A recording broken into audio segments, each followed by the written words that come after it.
Mesdames, Messieurs, bonjour. Désolé pour ce grand retard dans le démarrage de ce numéro d'Actu Matin. Une défaillance humaine a eu raison de nous ce matin. 7 janvier 1977, une date qui rappelle à nos souvenirs l'agression des mercenaires. En effet, cela fait 48 ans que des mercenaires venus de l'extérieur ont agressé le Bénin. Ce matin, il est organisé à la place de souvenir, place des Martyrs. Bien entendu, de Cotonou, une cérémonie de dépôt de gerbes en la mémoire des personnes qui ont défendu la nation au prix de la vie. Devoir de mémoire oblige donc, dans le forum de discussion avec nos débatteurs, nous reviendrons sur le contexte d'une telle agression. Mon invité ce matin est un jeune leader, acteur politique. Avec lui, nous parlerons de ce que les jeunes vont relever comme défi dans la perspective des élections générales. Avec Florence Bossa, nous verrons ce qu'elle a trouvé pour nous sur les réseaux sociaux comme sujet, objet de vive discussion. Et votre rendez-vous des jeudis instant droit de William Cliquant nous amènera sur la thématique de la laïcité de l'État, étendue et limite de l'action publique. Et puis voilà donc le menu de ce numéro d'Actu Matin. Bonjour chez vous et bienvenue. Voici la une des journaux.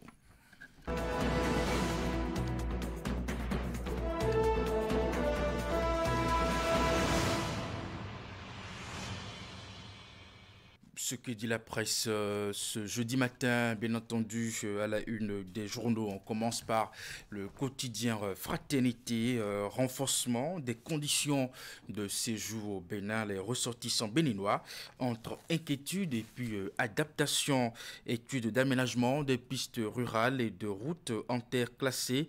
Bientôt, de nouveaux kilomètres de route pour booster l'économie. Championnat d'Afrique des Nations, le tirage au sort dévoilé et puis justement retrouver bien d'autres sujets dans les colonnes de votre journal Fraternité. Avec le matinal à présent, attaque meurtrière contre l'armée béninoise à Banikwara, la réaction du gouvernement, l'action concertée des armées de la sous-région préconisée, gestion du Payavour, les députés veulent voir clair, bien entendu, financement du développement, le Bénin se dote d'une boussole décennale. Et puis dans le monde des médias, l'ODEM dévoile les conditions, bien entendu, à remplir pour la première édition du prix Jérôme Kalos, prix de l'excellence dans les médias. Et puis décryptage info, la politique nationale de financement du développement approuvé. Appel à l'unité nationale, dynamisme patriotique dédié à une journée de prière et de soutien à toute l'armée béninoise. Et puis avec Matin Libre à présent, Niger, Bénin, Burkina Faso, indispensable coopération militaire et puis justement tirage de la tranche commune entente Bénin 2024, les directeurs généraux de l'autorité en réunion à Cotonou. Le grand tirage aura donc lieu ce vendredi 17 janvier 2025. Et puis excellence dans les médias, l'ODEM lance le prix Jérôme Kalos avec Dabarou à présent au Bénin, utilisation du compost et du biochar dans le maraîchage, une pratique agroécologique pour une agriculture durable, saine et résiliente. Sanctions contre Samou Edouard Dambi avant les enquêtes. Le bloc républicain a-t-il mis la charrue avant les bœufs, s'interroge le journal. Et puis au profit du Borgo Alibori et autres départements, plus de 2500 routes bientôt aménagées selon le compte rendu du Conseil des ministres que nous rapporte le journal Dabarou. Kinikini à présent, nomination du professeur Ibrahim David Salami comme président de la Chambre administrative de la Cour suprême.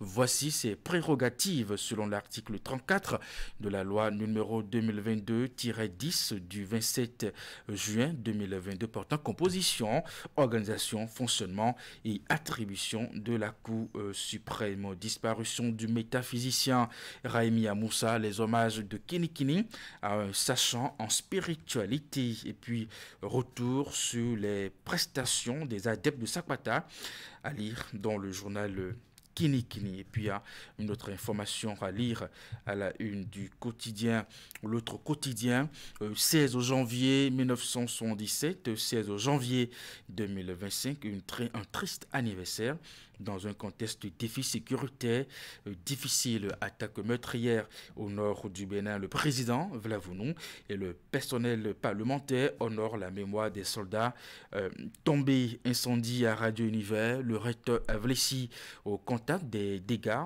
apporte son soutien aux responsables de l'organe. Lettre à Patrice Talon, le vrai sens que le chef de l'État doit avoir du TOFA 2025 selon Mondassirou Bachabi. Et pour finir, Bénin, promotion de l'excellence dans les médias, toujours à la une du quotidien, l'autre quotidien. L'ODM lance officiellement le prix Jérôme Kalos. Et puis on revient à la une du quotidien Fraternité ce matin. Frontière Niger, frontière Bénin, renforcement des conditions de séjour au Niger. Les ressortissants béninois entre inquiétude et adaptation. Études d'aménagement des pistes rurales et routes ont été classées. Bientôt, de nouveaux kilomètres de route pour booster l'économie. Championnat d'Afrique des Nations, le tirage au sort dévoilé. Voilà pour vous la une des journaux de ce matin. À présent, on va retrouver Florence Bossard pour son bulletin d'information.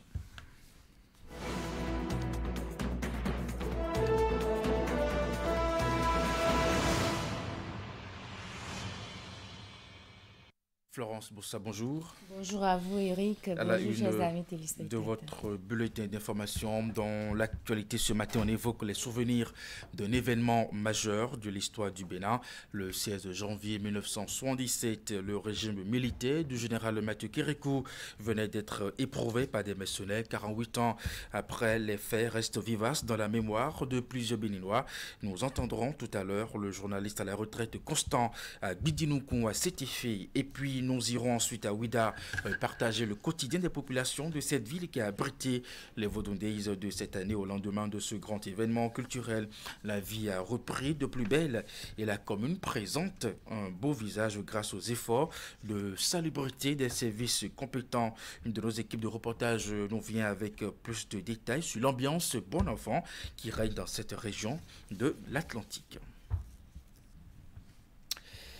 Et bien voilà, Florence Bossard, on revisite l'histoire avec un fait majeur ce matin dans le passé du Bénin. L'agression du dimanche 16 janvier 1977 revient constamment dans les esprits.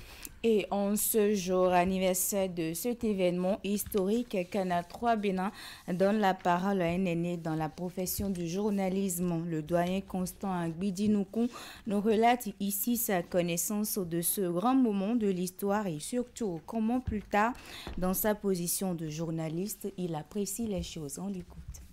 Dimanche 16 janvier 1977, à aujourd'hui, ça fait 48 ans. Imaginez-vous quelqu'un qui est né en 1977, il a 48 ans. Donc, ça fait un peu vieux. On a dit, oh, les souvenirs là sont lointains. Mais ce sont des souvenirs vivaces. Donc, ce dimanche-là, moi j'habite à Igedo et papa me disait qu'on devrait aller à la messe. Souvent, je vais à la messe avec papa. J'étais enfant de chœur à Sainte-Cécile, à Ronsori, et il y avait le père Verger. Je me rappelle comme si c'était hier. Et nous avons commencé, quand nous étions à l'église, à entendre la musique militaire. Alors, moi, bon, ça ne me disait rien. Mais papa a dit, ah non, c'est pas facile. Hein. Quand il y a la musique militaire, ça veut dire qu'il y a un problème sérieux. Et d'habitude, dans notre pays, ça veut dire qu'il y a un coup d'État. Et on a commencé par suivre la musique militaire et surtout avec, je dirais, des messages. Le premier message, c'était la voix de Monsieur Simon Ifede. Hein, je me rappelle, il était membre du bureau politique, du comité central. Et vers 11h, il y a eu plus de précision. Hein, parce que c'est vers 11h que le président Kérékou a pris la parole. Et il a dit oui, que c'est un groupe de mercenaires à la solde de l'impérialisme international qui a voulu remettre en cause notre révolution, celle du 26 octobre 1972, et que non, il n'est pas question, ils vont tous échouer. Et qu'il n'y a nul doute, nous allons vaincre. Et effectivement, toute la journée, c'est des chansons militaires, c'est des appels à la mobilisation, c'est des appels à la responsabilité pour défendre la démocratie, la révolution. Oui, les gens diraient que c'est aussi une forme de démocratie, ce que nous vivions avec la révolution. C'est comme ça que nous avons vécu cette période triste, mais je dirais de bravoure. Oui, c'est de bravoure, hein, parce que nous avons vaincu les mercenaires. Derrière le palais de justice. Donc ils sont restés là avec des roquettes. Et ils ont tiré là directement sur le dôme qui servait de chambre à coucher pour le palais de la présidente de la République, pour le président de la République. Je vous assure. Ils ont tiré avec précision, parce que c'est les Français qui nous ont construit le palais. Le plan, c'est pas nous-mêmes, non. C'est un plan qui a été fait par les Français, un architecte français. C'est eux qui l'ont construit. Donc, ils savaient avec précision là où on pouvait tirer pour avoir le président Kérékou. Mais ils ne savaient pas, ils ne se sont pas bien informés. Le président ne passait pas la nuit au palais. Tout compte fait, quand il travaille, il va dans les filaos. Et j'ai demandé à mes aînés qui étaient là, ils ont dit non, c'était la panique. On avait peur parce qu'on n'a jamais vécu ça. Et quand à la radio, les autorités venaient pour parler du mercenariat, de l'agression, nous on a pris peur. C'est comme si ces gens-là pouvaient venir ici, à la radio, et puis nous prendre, hein, nous tuer. Donc on était sur nos gardes, mais on savait qu'il fallait servir la nation, servir la révolution. Hein, j'ai connu mon doyen, le doyen Théophile, qui est responsable des programmes, Vincent Avoncet, qui est le spécialiste de la technique. Ils m'ont conté qu'ils avaient tous peur. Ils se demandaient, mais qu'est-ce qu'il faut faire? Dieu merci, les mercenaires n'ont pas pris la radio en main.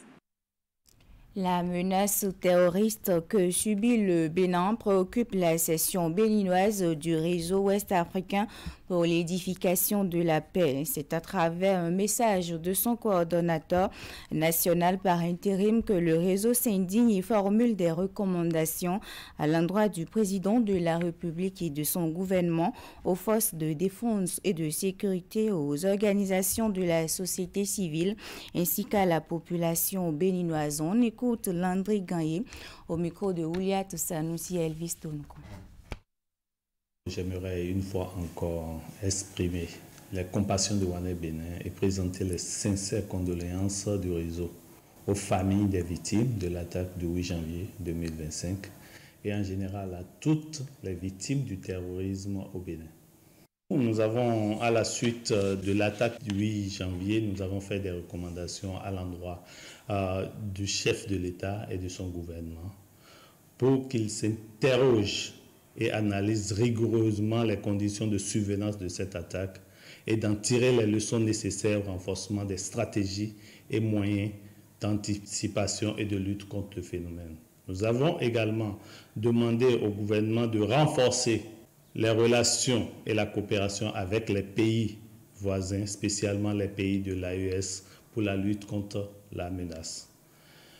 À consolider les investissements en cours, tant en matériel, en infrastructure qu'en ressources financières et humaines, conformément à sa déclaration du 20 décembre 2024. Nous avons également demandé au gouvernement d'exprimer sa compassion et la solidarité de la nation en décrétant, par exemple, une journée nationale de deuil en mémoire des soldats tombés au front le 8 janvier et en général à toutes les victimes du terrorisme dans notre pays, comme nous célébrons le 16 janvier dans notre pays. Nous avons également fait des recommandations à l'endroit des autorités sécuritaires et les responsables des forces de défense et de sécurité. Nous les avons demandé de renforcer les stratégies et actions de reconnaissance et de valorisation des actes de bravoure de nos soldats, de décupler la vigilance, de travailler au renforcement de la coopération avec les populations, de rassurer les communautés pour éviter la peur au sein de nos populations, d'enclencher des pourparlers avec les autorités des pays voisins afin de renouer avec la coopération transfrontalière et la collaboration entre les forces armées de la région. À l'endroit des organisations de la société civile intervenant sur la question de la sécurité, nous demandons de continuer la sensibilisation des populations sur les moyens de prévention de lutte contre le terrorisme, de déployer des actions de renforcement de la résilience des forces de défense et des communautés, d'informer les communautés sur la nécessité de collaborer avec les forces de défense et de sécurité, de mettre à la disposition des forces de défense et de sécurité toute information susceptible de les aider dans leur mission de moderniser et de renforcer le dispositif de renseignement généraux. Nous avons également fait des recommandations à l'endroit des populations pour qu'elles puissent continuer à manifester son soutien et sa confiance aux forces de défense et de sécurité qui combattent pour la sécurité et la sauvegarde de notre pays, la protection des personnes et des biens, et de continuer à jouer leur partition en matière d'information et d'éducation de la jeunesse avec vigilance et discernement pour la sécurité des uns et des autres. Alors, pourquoi le réseau ouest-africain pour l'édification de la paix WANEP au Bénin s'intéresse-t-il à cette question? Pour le savoir, je vous invite à suivre à nouveau Landry Gagné, coordonnateur national de WANEP au Bénin par intérim. Je dirais simplement que tout individu, toute personne épris de paix et de sécurité doit s'intéresser à cette menace qui touche notre pays. Et plus est un réseau comme WANEP Bénin qui s'intéresse aux questions de paix et de sécurité, qui travaille sur les questions de paix et de sécurité, s'intéresse à cette menace depuis des années. Et je dirais que WANEP est l'un ou le premier réseau à s'intéresser à cette thématique au niveau du Bénin. Et déjà en 2014, le réseau a déjà sorti un document d'alerte, un document d'analyse intitulé « Face à l'extrémisme violent en Afrique de l'Ouest, le Bénin est-il vulnérable ou résilient ?»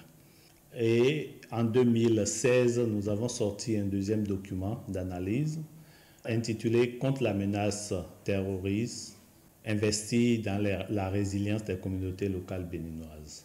Donc vous comprenez que même avant la première attaque de notre pays, nous avons déjà fait des analyses par rapport à cette menace qui touche actuellement le Bénin. En plus de ces documents, nous avons sorti dernièrement également un document intitulé « Le Bénin face à l'extrémisme violent, apprendre de l'expérience des voisins pour domestiquer les réponses idoines de lutte efficientes ».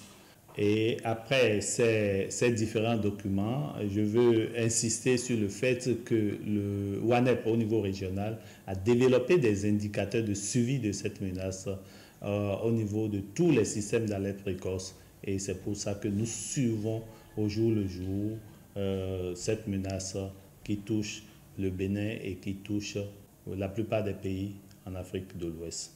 Au niveau de WANEP Bénin, nous avons développé également un cadre d'action de lutte contre l'extrémisme violent que nous suivons et qui oriente nos actions dans ce sens. Dans un autre registre, à présent, une semaine après les Vodun Days, les populations de Ouidah sont revenues à leur quotidien sur le site et dans ses environs. La vie a repris normalement après ce grand événement. À la plage de Ouidah affiche un très beau visage parce que débarrassée de tous les déchets, sachets d'eau, bouteilles de boissons en plastique et canettes, des déchets qui par le passé jonchait le littoral au lendemain de la fête. Satisfaits, les visiteurs ont même souhaité qu'il y ait le long de la plage de Ouidah des commodités d'attraction telles que les restaurants et autres. Vigile à Rodéon et Simon Roulon. Sur le site des Vodun Days à Ouidah plage, des ouvriers occupés à démonter les installations.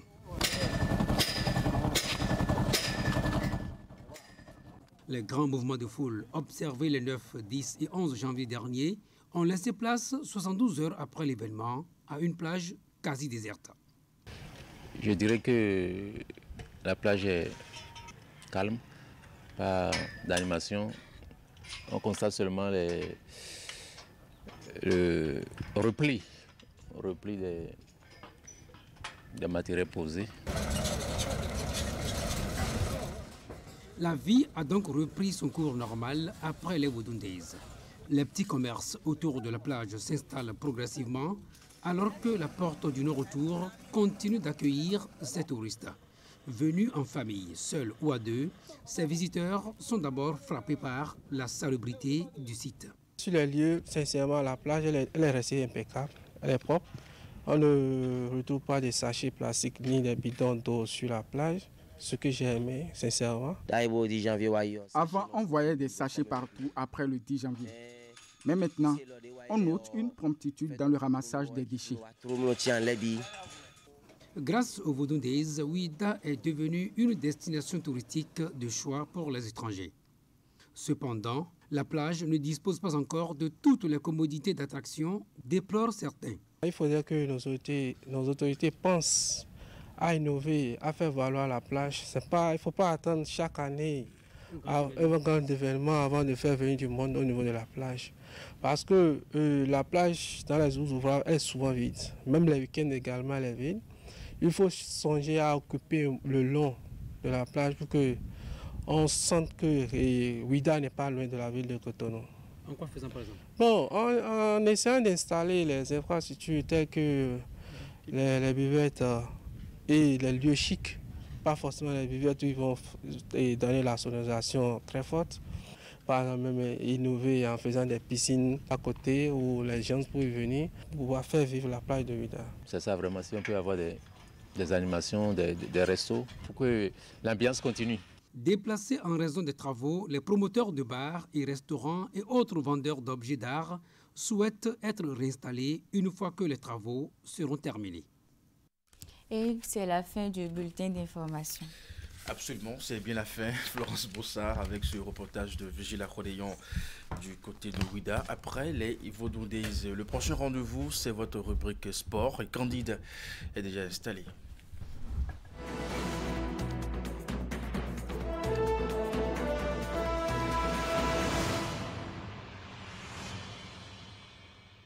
Ce jeudi matin, Candide Rourinto est venu avec un invité. Il s'agit de Adam Adikatou, entraîneur de football.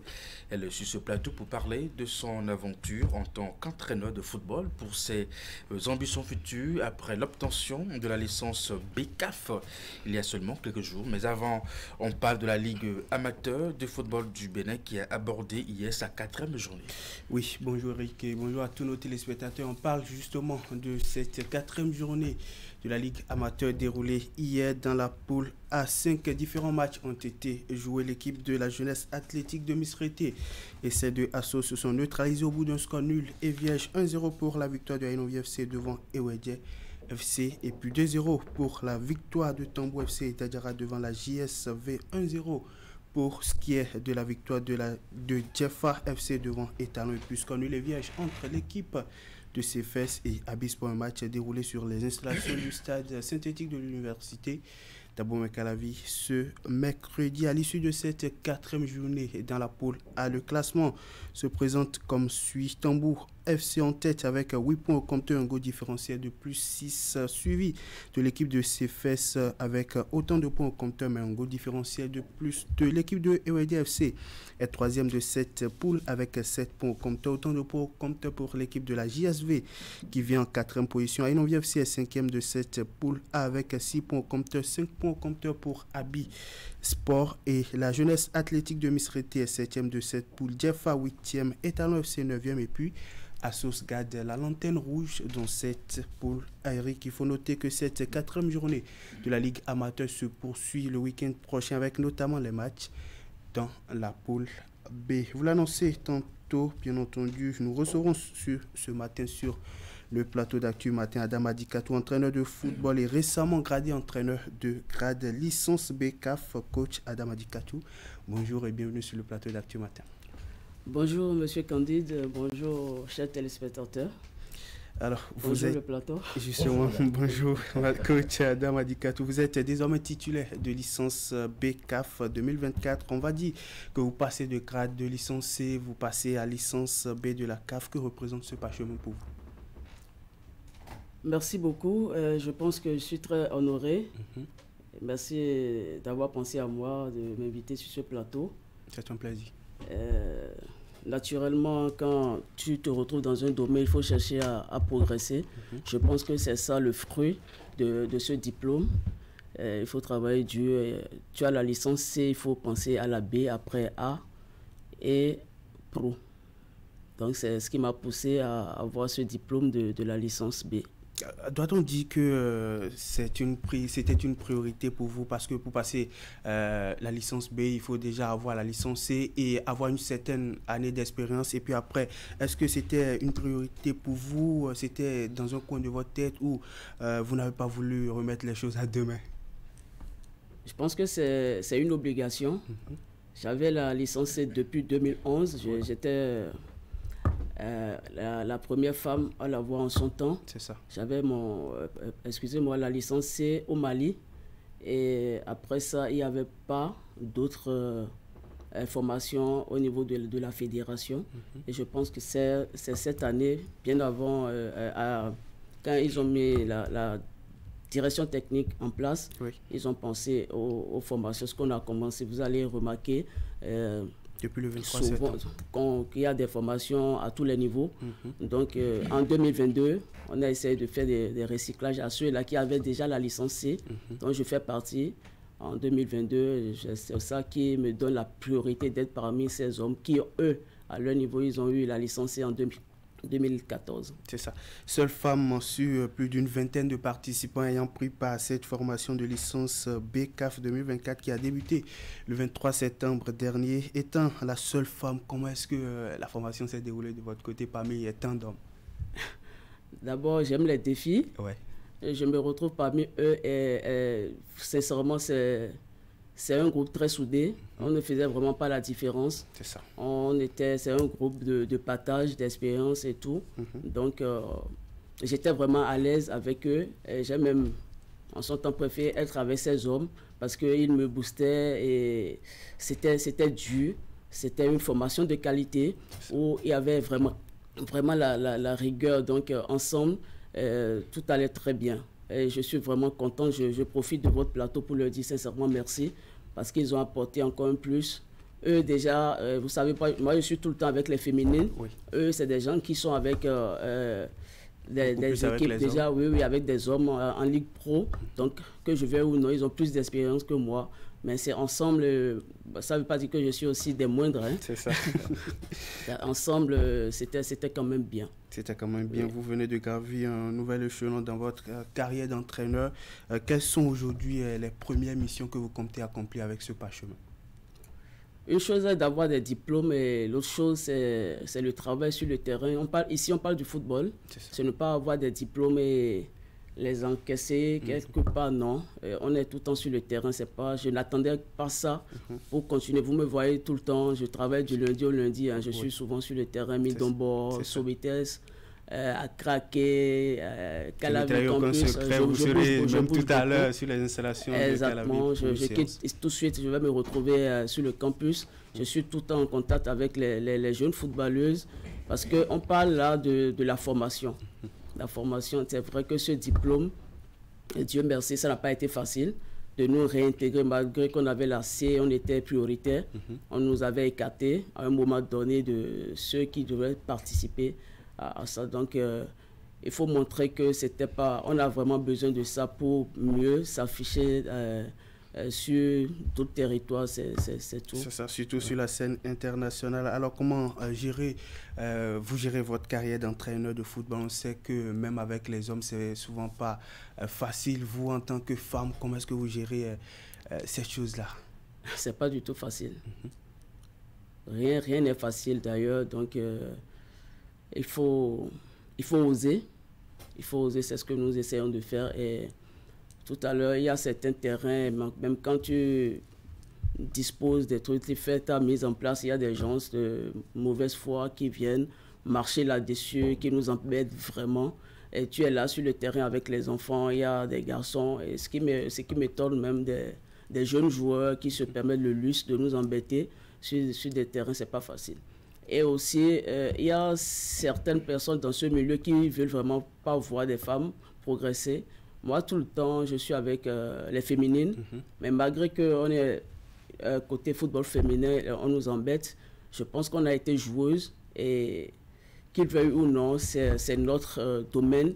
on doit apprendre à s'imposer. Et si tu veux t'imposer, c'est ce que nous sommes en train de faire, avoir des diplômes, être capable d'affronter ces genres de personnes qui ne veulent pas nous voir progresser. Et surtout assurer la relève. Vous êtes à la tête de l'équipe de 2AB, club de 2e division féminine, même si on vous a aperçu plusieurs fois sur le banc de l'équipe de Dynamique FC, d'abord un club de 1e division, quelques rares fois, on va dire. Doit-on dire que vous aimeriez un jour entraîner une équipe de 1e division déjà, pourquoi pas dans les tout prochains mois ou à partir de la saison prochaine? Si le destin me permet, pourquoi pas? Pourquoi pas? C'est une passion. C'est une passion et quand tu es vraiment passionné, tu dépasses les limites. Donc, si je suis capable, c'est pas qu'on ne travaille pas avec des équipes masculines, non, c'est pas ça. Je travaille beaucoup dans l'ombre. J'ai plusieurs enfants, jeunes filles comme jeunes garçons. Dans notre centre de formation 2AB qui fait énormément, et je profite de votre plateau pour remercier cette présidente, Mme Koulemi Lisette. On a beaucoup d'enfants à notre disposition. Et il faut être d'abord éducatrice avant d'être entraîneur, parce que la licence B, c'est ça qui nous permet maintenant de parler de l'entraînement, parce que c'est de là, on parle des compétitions, préparer les enfants pour des compétitions. C'est ça. Donc, et ce nouveau cadre vous a permis d'acquérir des compétences nécessaires, que ce soit les compétences techniques, tactiques et managériales, même de haut niveau, indispensables pour diriger des équipes évoluant dans des championnats compétitifs, mais aussi des sélections nationales. Je rappelle très rapidement que vous êtes même sélectionneur adjointe de l'équipe des U20. Dites-nous, quelles sont aujourd'hui vos ambitions futures? Je veux continuer dans ce sens et faire partie un jour des formateurs, parce que je pense que dans le football féminin, j'ai quand même une mission. Je suis devenu, que je vais ou non, aujourd'hui un modèle pour plusieurs personnes. Et si j'ai cette chance, il faut que je partage cette expérience et je veux vraiment aller très loin. J'aimerais transformer beaucoup de choses dans ce football féminin. C'est pour ça... les hommes ne m'intéressent pas trop. C'est le football féminin. Ancienne joueuse et aujourd'hui coach au niveau du football, beaucoup plus au niveau du football féminin. Avez-vous des projets en vue du développement de ce côté de la chose, notamment le football féminin? Avez-vous des projets dans ce sens de développement de la chose? Ouais, comme on est en train déjà, c'est aider les filles. On participe déjà au championnat et je pense que je suis en contact avec plusieurs international et je fais énormément. C'est pour ça que je parle toujours de nom. J'aime pas trop m'afficher. Donc, Candy, tu me connais mieux. Et justement, je vais les téléspectateurs ont aussi envie de vous connaître mieux. Exactement. Exactement. C'est une passion, c'est pas facile. Donc, sur le plateau, il faut que les gens... On vient de me voir sur ce plateau, il faut qu'on me retrouve à l'œuvre. En train de, prochainement, dès que je suis ici, c'est pour montrer quand même ce que je suis en train de réaliser sur le plan national et que de venir Pourquoi ici... pas sur la scène internationale? Là, commençons ici d'abord. Justement. Commençons chez nous d'abord. Changeons les choses chez nous d'abord. Il y a beaucoup de choses à changer. Beaucoup. Justement. Je vais vous poser une toute dernière, sinon une avant-dernière question. Avez-vous des ambitions d'entraîner un jour une équipe de football masculine de l'élite? Mais j'avais répondu. Si le destin me le permet. Une équipe de Ligue Pro, je dis. Une équipe masculine. Si j'ai la licence B, et pourquoi pas? Pourquoi pas? Coach Adam Adikatou, votre mot de la fin pour boucler cet entretien.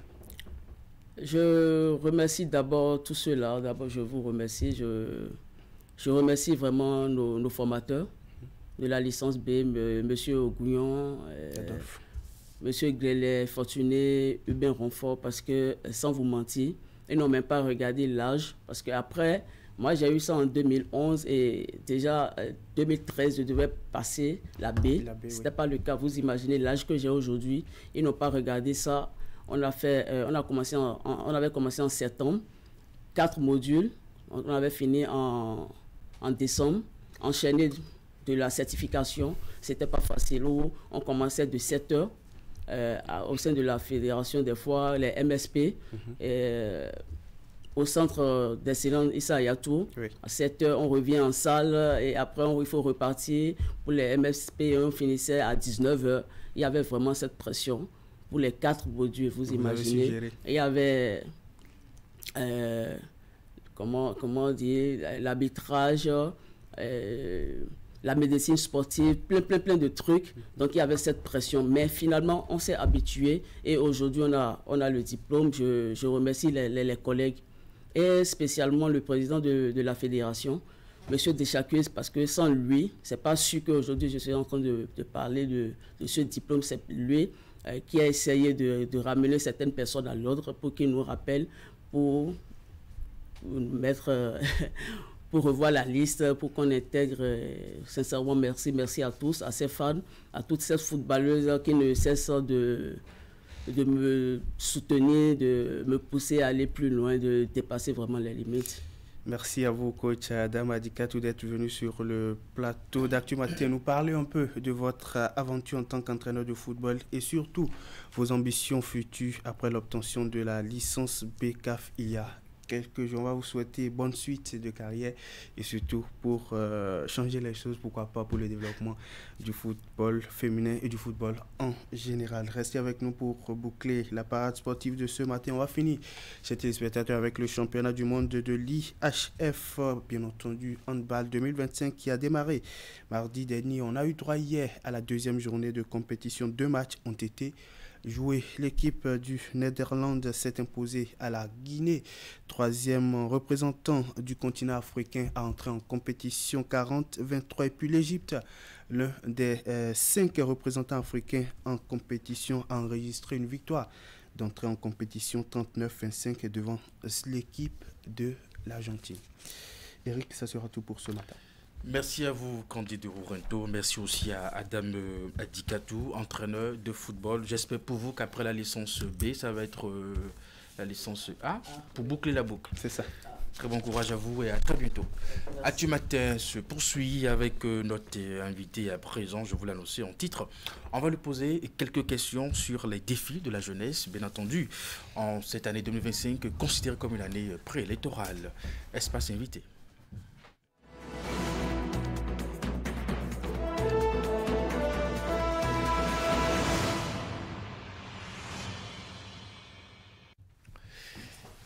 C'est notre invité ce matin, Mahmoud Guerguis. Il est jeune leader, acteur politique, membre du parti Bloc républicain. Bonjour et merci d'être avec nous ce matin. Bonjour, cher ami. 2025, année électorale, année préélectorale, quel défi pour la jeunesse et comment, selon vous, la jeunesse a-t-elle abordé l'année 2025, notamment avec les événements malheureux qui ont marqué ces premiers jours? D'abord, merci beaucoup. Je ne vais commencer l'émission sans d'abord dire toutes mes compassions à toute la nation béninoise pour le drame que nous avons observé au nord du pays. Une situation malheureuse que nous voulons conjurer vraiment au passé. Et à toutes les familles éplorées, je dis mes sincères condoléances et je me prosterne d'ailleurs devant l'âme de nos illustres combattants disparus. Courage à leurs familles. Absolument. Allez, on revient maintenant à cette question. Comment la jeunesse a-t-elle abordé cette année 2025 avec ces événements que nous avons connus? Oui, toutes les années, je crois, sont presque pareilles. Et chacune qui vient forcément avec sa dose de défi. Absolument. Et selon les projections que chacun a pu se faire pour l'année qu'il aborde. Je crois que la jeunesse, elle doit prendre cette année-là à bras le corps. Avec beaucoup d'espoir et d'optimisme, et afin de pouvoir s'organiser pour atteindre les buts et disons les objectifs qu'elle s'est fixés. Et ne pas manquer ce rendez-vous. Pour cette année. Et je souhaite d'ailleurs à toute cette jeunesse-là force et courage, persévérance, surtout endurance dans tout ce que chacun a choisi de faire cette année. Beaucoup d'argent. Non, quand nous avons comme objectif directement l'argent, on manque parfois de très bien faire ce qu'on veut. Je vais plutôt dire beaucoup de sérénité et d'entrain dans ce qu'ils ont choisi de faire.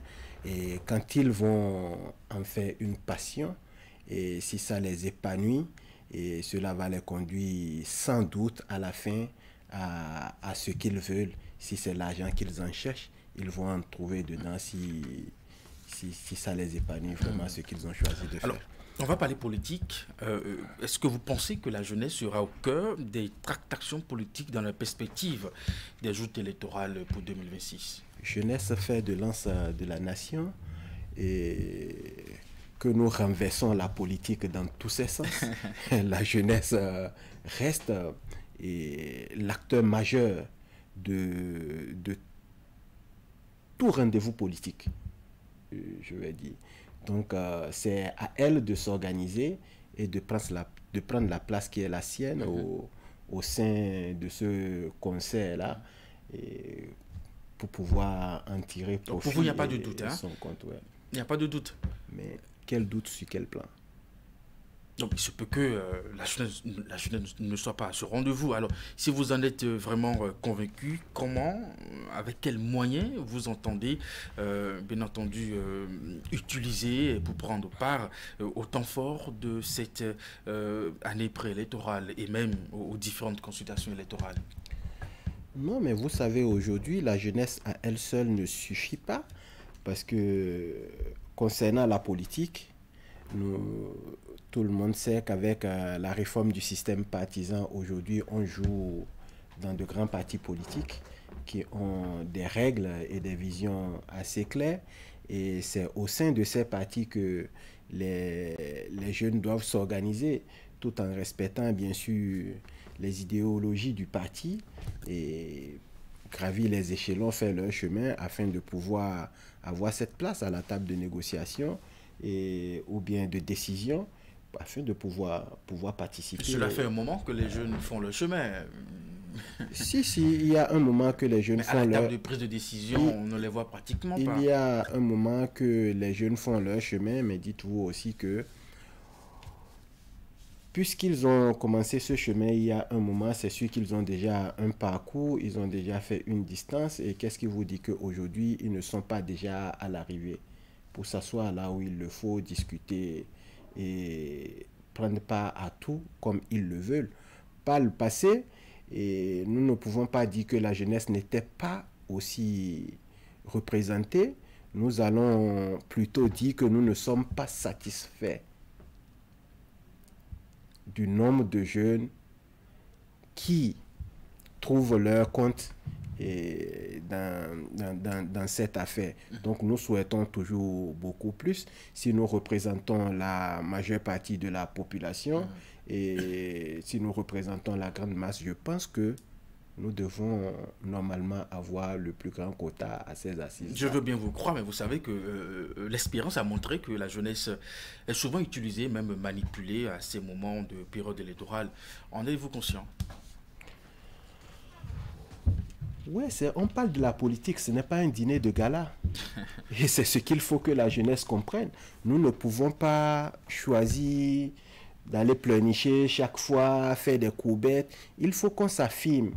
Pas ce qu'on sait faire, pas notre leadership, pas notre ancrage sur ce terrain-là afin de mériter vraiment ces places que nous revendiquons. Oui, la jeunesse, mais la bonne jeunesse, cette jeunesse de qualité qui peut s'asseoir et faire les choses comme l'actualité le veut, bien sûr. Et ce n'est pas parce qu'on est jeune qu'il faut aller s'asseoir et penser que les autres vont amener la chose à nous. Non, mais il faut que nous travaillions, il faut que nous marchions vers notre idéal. À votre avis, que désire la jeunesse dans ce qui va se jouer entre 2025 et 2026? Ce que décide vous savez, comme je le dis un peu partout, l'ultime objectif d'un parti politique, c'est la conquête du pouvoir d'État et sa gestion. Et si nous avons un parti qui est le parti des jeunes et des femmes, mais écoutez... Vous pensez à quel parti? Mais moi, je suis du BR. Je ne peux vouloir le meilleur que pour le BR. Vous voyez, donc au sein de ce parti, nous travaillons à ce que ce BR-là devienne le plus grand parti d'abord du Bénin, à ce que le BR porte la marque des dirigeants de demain, à ce que le BR soit le plus possible représenté à des instances de décision. Et nous souhaitons en tant que jeunes que beaucoup plus de jeunes accèdent à ces instances de décision. Parce que le souhait et la réalité, il y a une différence. Alors, au sein de votre formation politique, par exemple, est-ce que vous avez l'assurance que les responsables au plus haut niveau vont composer avec la jeunesse? Mais ce n'est pas une question de choix. C'est une obligation qu'on compose avec la jeunesse. Maintenant, c'est à la jeunesse elle-même de travailler à mériter un certain nombre de choses.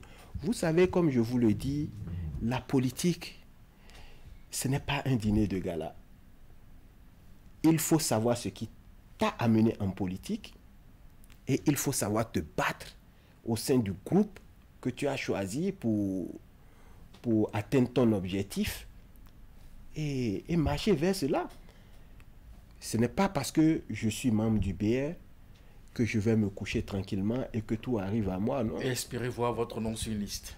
Mais non, il faut travailler, il faut le mériter, il faut développer son leadership dans ce sens-là. Pour ceux qui aspirent à des fonctions et à des postes électifs, il va falloir qu'ils travaillent sur le terrain pour mériter cela. Il y a plusieurs choses que l'on vient chercher en politique qui parfois n'est seulement pas ces postes politiques-là. Il y a beaucoup que la politique peut apporter à un jeune, que ce soit des jeunes cadres et autres qui militent pour mériter des nominations politiques à des postes de technocrates et consorts. Et puis, mais dans notre cas, c'est toujours ce qui est visé, hein, des nominations, être sur une liste électorale, c'est ce qu'on recherche le plus. Ben oui, c'est ce qu'on voit le plus. Mais derrière ça, il y a beaucoup de choses. Parce que les partis politiques ne peuvent pas être là seulement pour nommer quelques directeurs et faire passer quelques jeunes sur les listes électorales. Ce sont aussi des think tanks. C'est des espaces dédiés aussi à l'éducation, à l'orientation de la jeunesse. Et il faut que tout le monde intègre cela. Et comme nos partis qui ont des instances, l'école du parti et autres, que chacun puisse s'associer à ces idéaux-là afin que nous puissions construire des partis assez solides qui répondent sur tous les plans possibles. On va finir avec une dernière question. Dans votre circonscription électorale d'origine, on a enregistré lors des élections de 2019 des événements malheureux dans lesquels les jeunes ont été impliqués. Qu'entendez-vous faire pour éviter cela les années à venir? Non, je crois que ces tensions politiques, désormais, nous les conjuguons au passé parce que au sein de cette jeunesse, où d'ailleurs nous constituons tous une famille, et nous avons peut-être mûri et nous n'allons plus laisser ce type de manipulation-là nous amener aux affrontements dont vous voulez parler. Le temps a passé, nous avons vu les conséquences et je crois que ces conséquences éduquent mieux que les conseils. Les jeunes doivent comprendre que après ces rendez-vous, mais ceux pour qui elle se bat, ceux pour qui elle s'affronte, mais on les voit eux autres s'asseoir, s'entendre, rire et causer, discuter de leurs intérêts et autres et avancer. Mais nous n'allons plus nous entretuer pour eux. C'est fini ça. La politique, c'est un rendez-vous de débat d'idées. c'est la promotion de ce qu'on veut faire pour sa localité, sa nation et autres. Restons dans cette logique de débat d'idées, échangeons, entendons-nous sur l'idéal et avançons. Pas d'animosité, il n'y a pas quelque part où un poste politique a été donné à quelqu'un parce qu'il est le plus sauvage. Ou le plus violent. Ou le plus violent. Donc nous devons éviter cela, et puis je crois que la jeunesse béninoise a beaucoup gagné en maturité, parce que depuis 90 à aujourd'hui, nous avons eu plusieurs élections, les unes différentes des autres, et chacune avec sa touche particulière. Et toutes ces touches-là doivent nous enseigner chaque fois. Et on en a beaucoup dans nos gibecières. Nous allons en faire usage pour que le prochain rendez-vous soit rendez-vous de joie. Un rendez-vous de joie, une fête électorale. Merci à vous, Mamoud Guerrissi. Merci d'être passé sur Actu Matin. Je vous souhaite une très bonne journée. Vous avez un mot? C'est moi, cher ami. Merci beaucoup. Actu Matin se poursuit avec William Cliquant, qui est déjà sur ce plateau justement pour sa rubrique Instant Droit. On va parler droit, la thématique justement laïcité de l'État étendue et limite de l'action des pouvoirs publics. Instant Droit, c'est avec William Cliquant dans un instant.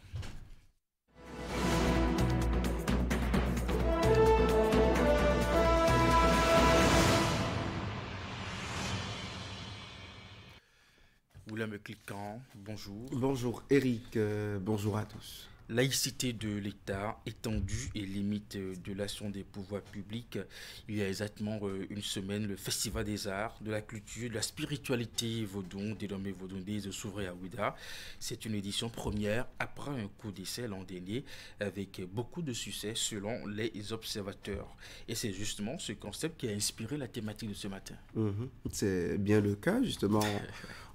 On s'inspire de cette actualité justement pour évoquer une question juridique ce matin, la laïcité. Alors déjà, que comprendre de la laïcité? Justement, ce qui est laïque, en fait, selon les religieux, c'est ce qui ne fait pas partie d'une institution religieuse, qui ne fait partie d'aucune institution religieuse. Ce qui est séculier, ce qui est profane, ce sont des synonymes. En politique, la laïcité est la conformité à un célèbre principe.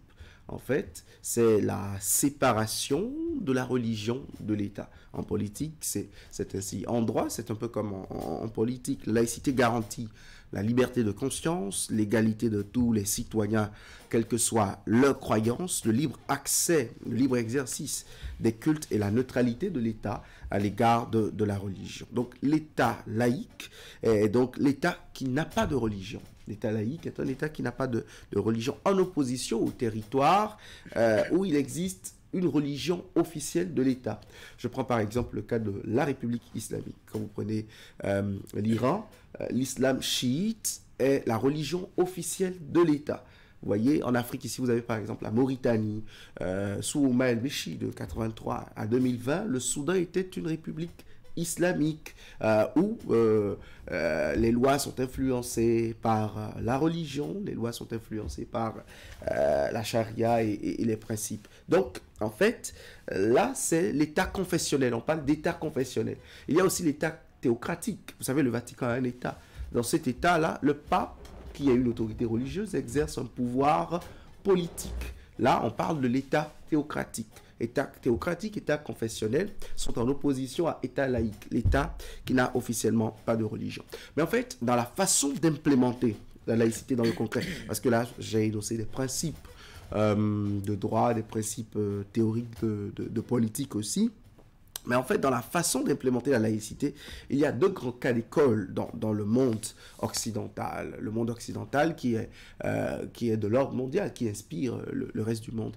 Et justement, sur ces deux grands cas d'école, nous avons posé la question à un expert.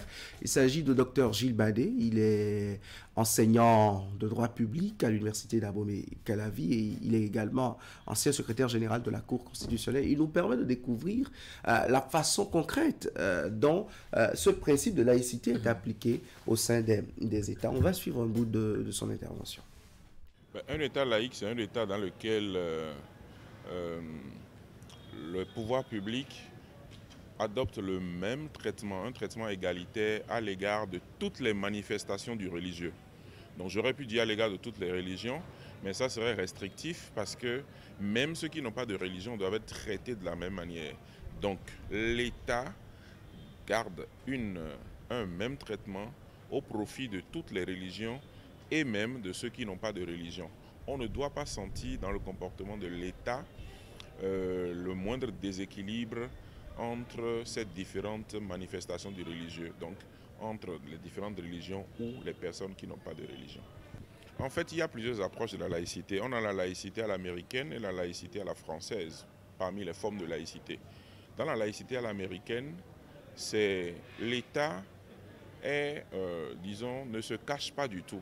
L'État accepte la manifestation du religieux et vous avez les discours. Déjà, la prestation du serment, c'est sur la Bible.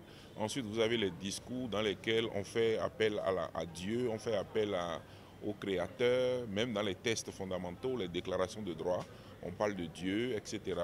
Donc, et dans l'espace public, on accepte que les gens manifestent leur religion à travers leurs accoutrements, leurs habits et tout ça. Vous voyez des photos d'identité aux États-Unis, vous pouvez voir une dame voilée qui fait sa photo d'identité. La laïcité à la française, c'est plutôt effectivement de chercher à faire la politique de l'autruche, de chercher à faire croire que le religieux n'existe pas, il est effacé, l'État n'a pas à intervenir là-dessus. C'est pour ça que vous avez des combats dans lesquels on souhaite que dans l'espace public, les gens ne manifestent aucun signe ostentatoire de leur religion, qu'ils ne portent pas certaines tenues. Donc, ils ont essayé d'empêcher cela dans les rues, ils n'ont pas réussi, mais ils disent dans les services publics, vous ne devez pas venir avec des manifestations ostentatoires de votre religion. Donc, il y a l'approche américaine où toutes les religions peuvent s'exprimer à travers leurs habits, leurs manifestations, à condition de ne pas troubler l'ordre public. Et il y a l'approche française où l'on essaye d'effacer le fait religieux de l'espace public. Voilà, c'est ça l'État laïque, l'État sans religion, l'État séparé de la religion, et justement l'État qui respecte les religions et même ceux qui n'ont pas de religion, justement. J'évoquais tantôt, William Cliquant, le concept des Vodun Days, justement, qui a inspiré cette thématique parce que, selon certains, une émission de l'appareil d'État censée être dans la retenue vis-à-vis du fait religieux a été observée. Alors, l'État béninois est-il alors en droit d'organiser des manifestations à caractère religieux? Ah, très belle question. Est-ce que l'État béninois peut organiser des manifestations à caractère religieux? En fait, d'emblée, on va dans l'article 2 de la Constitution de notre pays. Alinéa 1er, vous voyez ça au rouge à l'écran. La République du Bénin est une et indivisible. Et regardez le mot que j'encadre, laïque. La République du Bénin est laïque et démocratique. Vous voyez, donc c'est écrit tel quel dans notre Constitution, article numéro 2. En France, c'est dans l'article 1 de leur Constitution que c'est mis que la République française est laïque, et ça, c'est depuis 1905. Donc, quand vous lisez l'alinéa 1er de notre Constitution comme ça, vous vous en convainquez. Donc, pour commencer par répondre à votre question, dans un début d'hypothèse, c'est que l'État béninois est séparé du religieux. L'État béninois n'est pas islamique. Mais en fait, laïcité, écrit comme tel, n'est pas une interdiction stricte de l'action de l'État dans la sphère religieuse, en fait. Ça ne voudra pas dire que l'État n'a absolument aucun regard à avoir. Juste une question d'égalité et d'équilibre. Cela ne voudra pas dire que l'État n'a pas à s'intéresser aux faits religieux. Mais en s'y intéressant, l'État a une attitude d'équilibre envers toutes les religions, toutes les croyances et même les croyances qui ne sont pas religieuses. Donc, si le gouvernement béninois organise Vodun Days, juridiquement, cela ne porte pas entorse à la Constitution du Bénin et aux lois de la République. Et je ne suis pas forcément le plus autorisé pour le dire. On va écouter Gilles Badé sur cette question précise. L'État doit sauvegarder et promouvoir les traditions et les cultures, y compris dans leur dimension spirituelle. L'article 10 de la Constitution du Bénin et l'article 8 de la Constitution qui dit que toute personne a droit à un plein épanouissement de sa personne, y compris dans ses dimensions matérielles, temporelles et spirituelles. Et donc, très clairement, l'État du Bénin doit se donner les moyens d'intervenir dans tout ce qui est spirituel à condition de ne pas privilégier les uns par rapport aux autres. Donc si l'État intervient dans une dimension spirituelle liée à telle religion, il faudrait qu'il puisse intervenir aussi dans les autres formes de religion, de façon à ce qu'aucune des religions ne se sente frustrée. Dès lors que chaque Béninois, quelle que soit la religion dans laquelle il appartient, il a droit à une épanouissement de sa personnalité, y compris spirituelle, et que l'État a l'obligation de promouvoir les cultures, les traditions, y compris dans leur dimension spirituelle. Donc tout est question de l'égalité, de l'équilibre que l'État fait dans son souci d'intervenir dans les faits religieux. Donc pas question de monter sur ces grands chevaux parce que l'État organise à travers le gouvernement Vodou Days ou toute autre activité culturelle. L'État organise et accompagne les musulmans pour leur pèlerinage à la Mecque. L'État intervient, organise, essaye de voir quelles sont les sociétés qui peuvent faire un bon accompagnement, le transport des religieux. L'État intervient pour accompagner l'Église catholique dans les pèlerinages. L'État intervient pour accompagner les religions traditionnelles, les religions endogènes, et l'État devrait intervenir toutes les fois qu'il serait sollicité pour accompagner n'importe quel citoyen, n'importe quel groupe de citoyens qui aspirent à développer leur spiritualité. Parce que le développement du citoyen béninois a une dimension matérielle, une dimension temporelle, mais également une dimension spirituelle. Et c'est l'État qui pourvoit à ces différents aspects de développement. Gilles Badé, enseignant de droit public et ancien secrétaire général de la Cour constitutionnelle. Donc vous voyez, ça c'est l'école béninoise de la laïcité. L'État peut intervenir, l'État doit assurer l'épanouissement spirituel, ça c'est l'école béninoise, mais à condition qu'une frange de croyances sur le territoire ne se dise pas, nous on est les moins lotis, c'est tout. Donc l'État n'est pas interdit d'action dans le champ religieux, dans la sphère religieuse, mais égalité et équilibre. Comme un époux qui a plusieurs femmes, justement, doit pouvoir s'occuper de toutes les femmes. Absolument, doit donner le même amour à ses épouses. Merci à vous, William Cliquant, pour votre rubrique Instant Droit. Je vous retrouve dans un instant dans le forum de discussion. On va parler histoire. Mais avant, on va marquer une pause et retrouver Florence Boussard.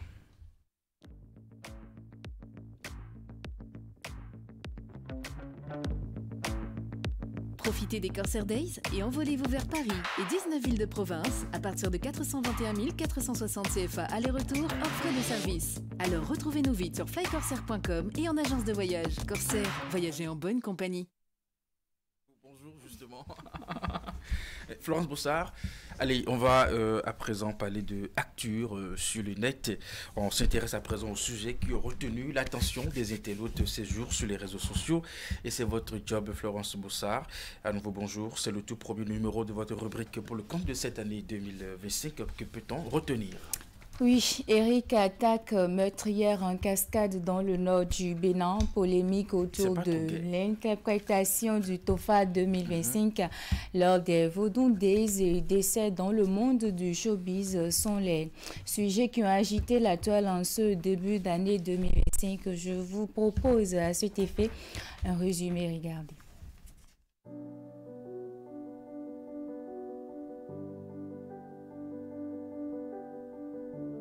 Le mercredi 8 janvier 2025, l'armée béninoise a subi une des pires attaques des groupes terroristes de son histoire. Cette dernière attaque s'est produite dans le nord du pays, au niveau de la zone de 3 frontières au parc W dans la commune de Banikwara. Bilan, 30 soldats tués après plusieurs heures d'après-combat, des corps brûlés et le matériel militaire emporté. La position attaquée est l'une des plus fortes et des plus militarisées de l'opération Mirador avec de nombreuses armes collectives, de drones d'observation. Ce massacre survenu après plusieurs autres qui ne cessent d'éprouver nos valeureux soldats n'a pas laissé indifférents les internautes sur la toile.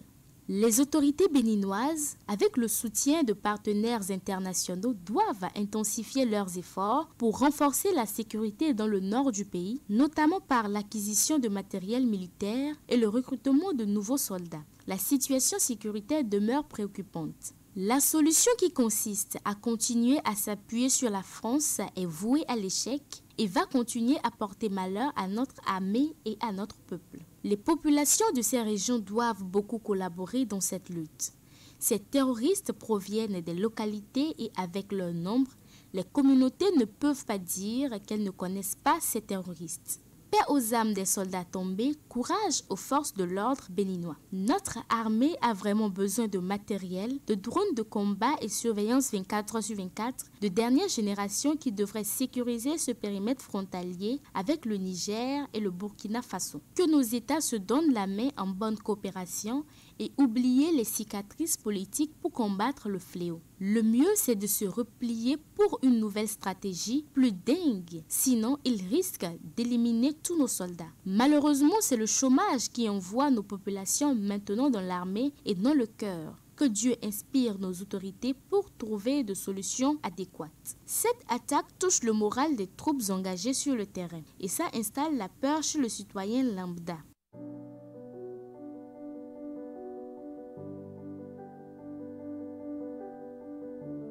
L'autre sujet qui a suscité des réactions sur la toile est la série d'incendies survenus ces derniers jours au Bénin. Dans l'après-midi du samedi 11 janvier 2025 d'Akpakpa à Cotonou, une explosion dévastatrice a ravagé un bâtiment abritant un magasin de produits chimiques où des bouteilles de gaz domestiques étaient également stockées, faisant au moins 6 morts et plus de 100 blessés graves. Avant cet incendie, un autre s'était produit à l'université d'Abomey-Calavi, précisément à la radio Univers. Ces incendies qui ont causé d'importants dégâts matériels ont plongé la toile dans un état de choc et de peur et les amènent à s'interroger sur l'année 2025.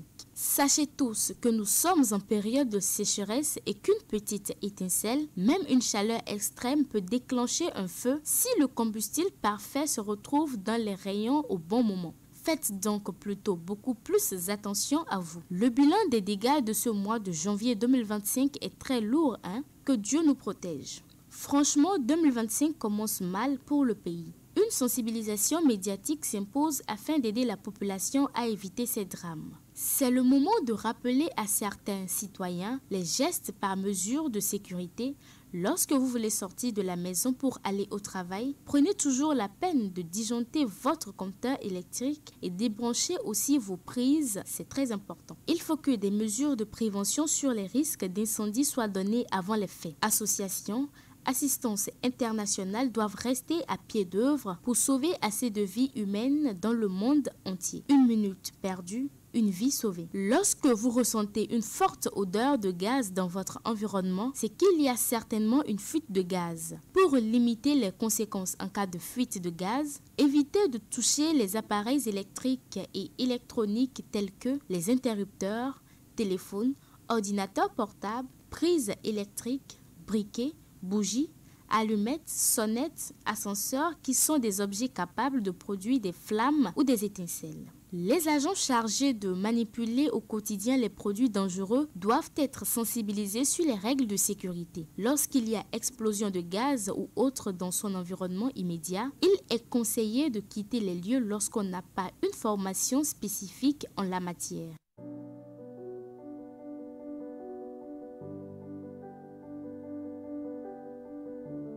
Au Bénin, après un succès retentissant de la première édition ayant attiré près de 100 000 participants, la cité historique de Ouidah a accueilli du 9 au 11 janvier 2025 la deuxième édition des Vodou Days. Cet événement célèbre les arts, la culture et la spiritualité vaudou à proximité de la porte du non-retour en bord de mer ainsi qu'au cœur de la ville de Ouidah. L'objectif est de déconstruire les clichés diabolisants sur le vaudou, mais aussi de faire de Ouidah la capitale mondiale de cette région et surtout une destination touristique de premier plan en Afrique et dans le monde. Pour la plupart des internautes, cet événement d'envergure a été une grande réussite. Les internautes béninois ont laissé sur les réseaux sociaux leur fierté d'appartenir à une nation comme le Bénin. L'un des grands moments de ces festivités qui a créé polémique sur la toile est l'interprétation du TOFA 2025, en l'occurrence celle avancée par David Kofi Aza. Il s'est laissé aller à des commentaires jugés de prétentieux en rapport avec les élections de 2026. Mais très tôt, le comité des rites vaudou au Bénin apporte des clarifications et désavoue les interprétations qualifiées de personnelles de M. David Kofi Aza sur le Bénin TOFA 2025. Ces interprétations n'engagent que lui, précise le communiqué. En attendant le rapport officiel du Collège des Bokono, il rappelle que le TOFA 2026 sera dévoilé dans un an. Le comité appelle à la sérénité et réaffirme son attachement aux traditions dans le respect des lois de la République.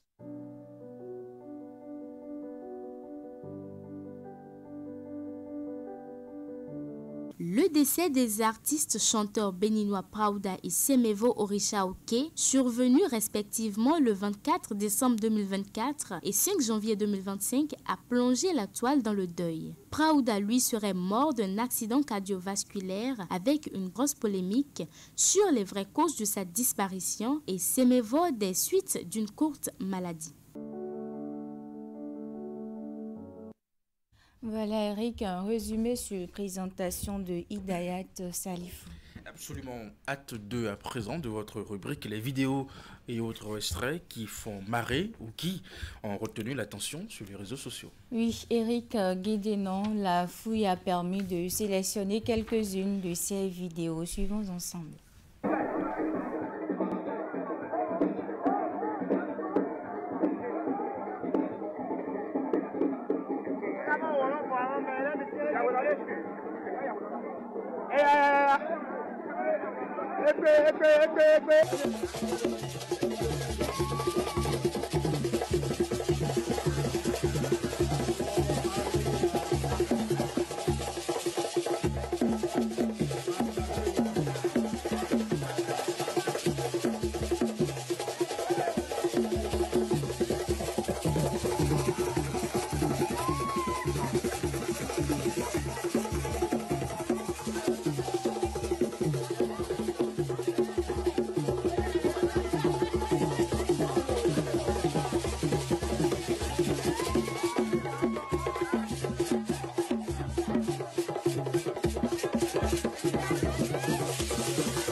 Eric, c'est sur ces séquences de la fête des Vodou Days que s'achève cette rubrique. En tout cas, sur la période, on a eu beaucoup de démonstrations, beaucoup de vidéos de démonstrations, à part le Aïta. Allez, Florence Bossard, merci pour ce condensé des sujets sur les réseaux sociaux. Madame, Monsieur, c'est le moment d'installer le forum de discussion, mais après cette pause.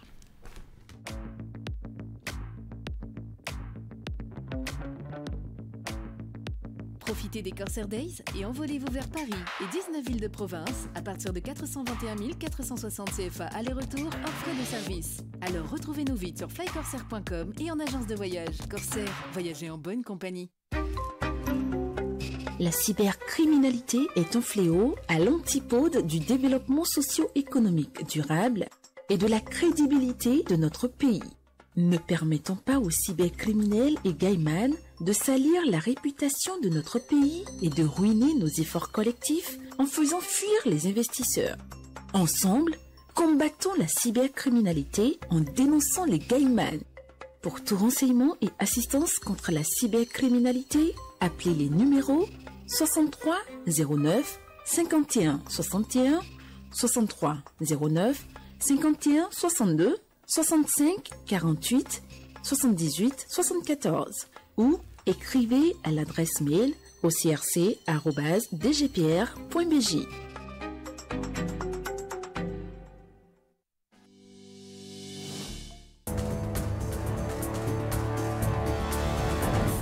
Quelle est la situation à la date d'aujourd'hui au niveau de nos frontières? À date d'aujourd'hui, nous pouvons dire que nos frontières se portent bien. Au niveau de nos frontières, on s'est contenté de défendre simplement les territoires. Il y a eu des efforts qui ont été faits. Malgré ça, il y a eu quand même des frappes des présumés djihadistes que nous avons enregistrés récemment. En quoi nous sommes responsables? Si chaque Béninois ou chaque ressortissant de ces communes pouvait aller construire une chambre couchée au salon pour que quand on affecte quelqu'un là-bas, il puisse dormir en paix, on n'aurait pas cette situation. Aujourd'hui, au sein de l'opinion africaine, la CEDEAO est très critiquée. Vous savez, j'ai un problème parce que je sais, et nous savons tous, comment la CEDEAO est. Mais quelles sont les pistes de solutions pour un retour à la normale? Dans les deux cas, qu'on reprenne le contact. Ils sont moins abrités de civisme et de patriotisme, ces Béninois. Lorsqu'on regarde globalement, on se rend compte quand même qu'il y a du travail à faire.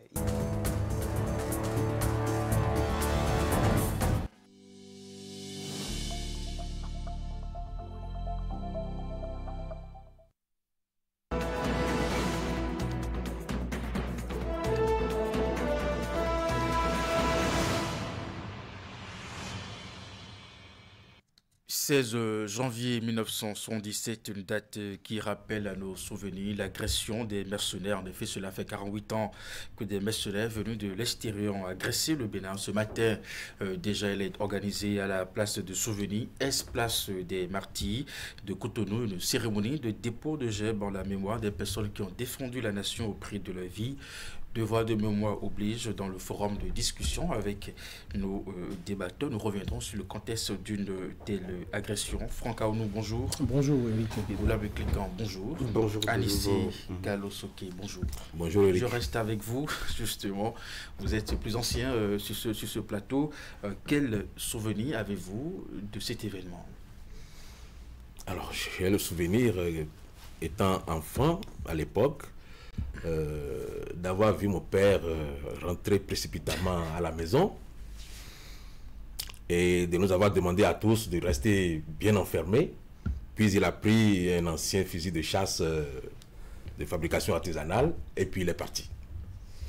Le reste, c'est à la radio qu'on l'avait suivi parce que en boucle on suivait les chansons militaires toute la journée, et de temps en temps, lorsque le général Mathieu Kérékois parlait, le passage en boucle également de tout ce qu'il disait.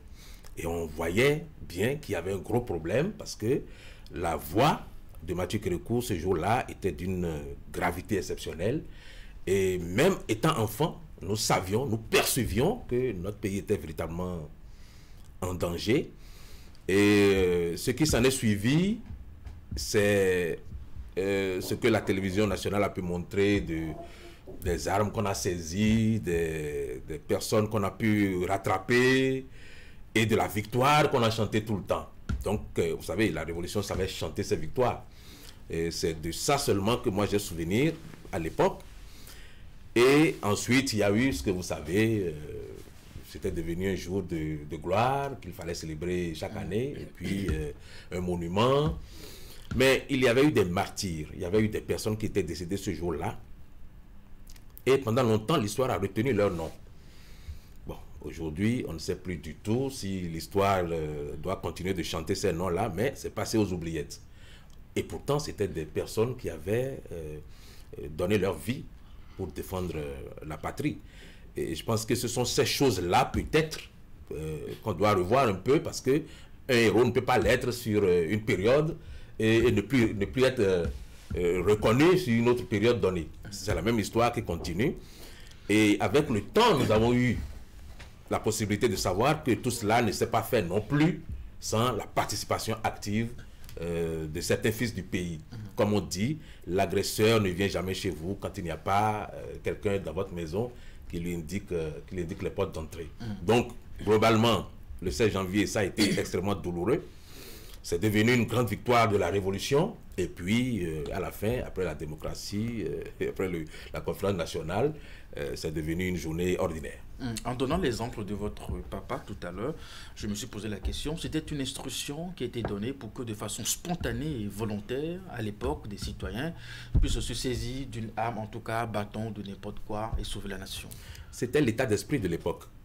Sous la Révolution, tout le monde était en alerte. Il y avait les comités de défense de la Révolution, comité d'organisation des jeunes, comité d'organisation des femmes, bref. Il y avait une organisation sociale qui faisait que quand on claquait du doigt comme ça, tout le monde se levait comme un seul homme. On ne se pose pas de questions. On ne se pose pas de questions du tout. On ne demande pas comment on veut gagner. Non, tout le monde se lève et puis il y a des gens qui ont pris des coupes-coupes, d'autres ont pris des bâtons, tout le monde est entré dans la rue. Ça se passait à Cotonou et nous étions à plus de 60 km de Cotonou. Donc il ne se passait absolument rien dans la localité où nous étions. Mais tout le monde est sorti avec son bâton, avec son coupe-coupe, avec son fusil de chasse, comme si tout le pays était visité par les mercenaires. Donc c'est un peu l'état d'esprit de l'époque qui expliquait ça. Oula Cliquant, 48 ans après, est-ce que vous ressentez cet événement comme une étape importante dans l'histoire de notre pays? J'aimerais dire un mot à la suite de ce que Anissé Carlos Oké a dit de la mobilisation. Vous savez, je me souviens d'un de ces documentaires d'un célèbre doyen dont j'étais le nom sur le RTV qui passait un jour. Quand j'ai demandé à mon père, en fait, tu peux me raconter un peu cette histoire? Et me dit qu'il était aussi jeune, parce qu'il est de la génération du directeur éditorial. Et il me dit que on était à Koulékamé. Il était à Koulékamé, donc au village, chez nous. Et Koulékamé, c'est 162 km de Cotonou. Anissé Carlos Oké parlait tout à l'heure de 60 km. Koulékamé, c'est à 162 km de Cotonou. Et ils étaient à Koulékamé Centre, en pleine messe. Et que Samuel est venu susurrer quelque chose au prêtre officiant, que la messe a été interrompue. Et c'est à la maison qu'ils se sont rendus compte quand le général était passé à la radio, qu'il avait envoyé un message et que c'est pour cela que tout le pays s'était mis en alerte. Et que vraiment, eux, ils s'étaient cachés parce qu'on leur avait donné les instructions selon lesquelles il ne faut pas sortir de la maison, il ne faut pas se mettre dans les rues. Mais que des leaders d'opinion, des gens qui pouvaient se donner leur poitrine, se sentaient intéressés à Koulékamé comme s'ils étaient à Cotonou ou s'ils étaient non loin du tarmac de l'aéroport international. Bon, à l'époque, ce n'était pas encore Bernardin Cardinal Lanty. C'est pour vous dire, en fait, que il y a eu un état d'esprit. Les gens étaient en alerte. C'est vrai, avec les Trois Glorieuses, on dirait qu'on était seulement à deux mois après une grande annonce et une grande activité politique du PRPB de l'époque. Mais en fait, que ce soit en bien ou en mal, le sens du patriotisme avait amené les gens à se sentir concernés. J'ai envie de lier ça à l'actualité. Pour des Béninois qui sont même en plein cœur de Parakou, de Djougou, pourquoi pas de Kandi, aujourd'hui, ils ne sentent pas l'État béninois menacé. Ce n'est pas comme si on était en guerre. Hein. Ce n'est pas comme si on était sur le même territoire. C'est comme si Bani Kwara, c'est où c'est. Je ne sais pas, les deux capés sont où. Ils sont là-bas. Et nous, on est ici. Tant que ce n'est pas notre ville. Vous savez, il y a eu intoxication avec des produits chimiques en plein cœur de Cotonou. 3e arrondissement de Cotonou. Des gens dans le 13e arrondissement de Cotonou, quand ils ont lu le communiqué du ministre de l'Intérieur, ont trouvé que si tant est que c'est à 100 mètres de Haï-la-Radia, ou je ne sais plus comment vous appelez ce quartier-là, si tant est que c'est là-bas, c'est que vraiment ça concerne les gens de là-bas et que cela ne les regarde absolument en rien. On dit qu'il y a feu, il y a... comme on appelle, accident d'hélicoptère à Zé. C'est comme si Zé, c'est au-delà du Bénin, c'est dans Takwame au Togo, je sais pas, c'est de l'autre côté de la frontière avec le Nigeria. Ce n'est pas comme si c'était au Bénin que des gens étaient inquiétés, des vies étaient inquiétées. Excusez-moi de revenir là-dessus, 30 soldats ou une trentaine de soldats tombent au front, même pour des gens en uniforme comme eux, que leurs âmes reposent en paix et c'est tout. Je pense que les gens n'ont pas construit ce pays comme ça. Les gens, ceux qui nous ont légué ce Bénin, il y a 50 ans, sinon 48 ans exactement, ne raisonnaient pas comme ça, ne voyaient pas l'État, la chose de tous, la chose commune. Vous savez, la République, étymologiquement, c'est la res publica, la chose de tous, la chose commune. Les gens n'ont pas construit cette République comme ça pour qu'on en soit là aujourd'hui. Alors, Franck Arnoux, qu'est-ce qu'on a fait vraiment de ces dates, à part le dépôt de GEB qu'on fait souvent chaque année à la place des souvenirs? Qu'est-ce qu'on a fait véritablement de ces dates? Non, c'est compliqué de raconter une histoire que vous n'avez pas vécue. Heureusement qu'il y a des sources orales et même des sources écrites qui ont laissé des traces et qui nous permettent aujourd'hui de nous ressourcer avec notre jeune âge. Parce que quand on se compare à ceux qui ont vécu cet événement en 1977, nous sommes très jeunes, mais l'histoire est racontée, l'histoire est transmise de père en fils. Je sais que William, après, va raconter cela, ce qu'il en sait à ses enfants, et ainsi l'histoire ne va pas mourir. Je pense que ce que nous avons fait de ce pan de notre histoire, c'est ce que Anicia a dit, c'est ce que William a dit tout à l'heure, et c'est ce que vous diront ces anciens-là qui ont encore qui sont encore nostalgiques de ce passé, pas un passé honteux, un passé plutôt glorieux, où toute la République s'était levée pour défendre, disons, ce qu'on avait de plus cher à la nation. Cela étant, je pense que ce que l'on peut retenir aujourd'hui, heureusement qu'il y a encore dépôt de GEB, sinon 16 janvier 1977, ça ne dirait rien à personne. Alors que ça fait partie, au lieu de nous enseigner des dizaines de pages, des centaines de pages de la guerre, la première, de la deuxième guerre mondiale, ou je ne sais quoi, de la guerre d'Indochine, je ne sais même pas où est-ce que ça se trouve sur la carte ou sur la planète. Au lieu de nous enseigner cela, c'est de plutôt prendre chaque pan de cette histoire-là. Qui sont ceux-là? On ne peut pas vous le dire aujourd'hui. Apprenez même un étudiant à l'université d'Abomey-Calavi sur le vif et dites-lui, dites-lui, est-ce que vous connaissez Bob Denard? Il vous dira que ça ne lui dit rien. Mais demandez-lui s'il connaît le nom d'un TikToker sur les réseaux sociaux aujourd'hui. Il vous donnera jusqu'à sa maison, sa localisation.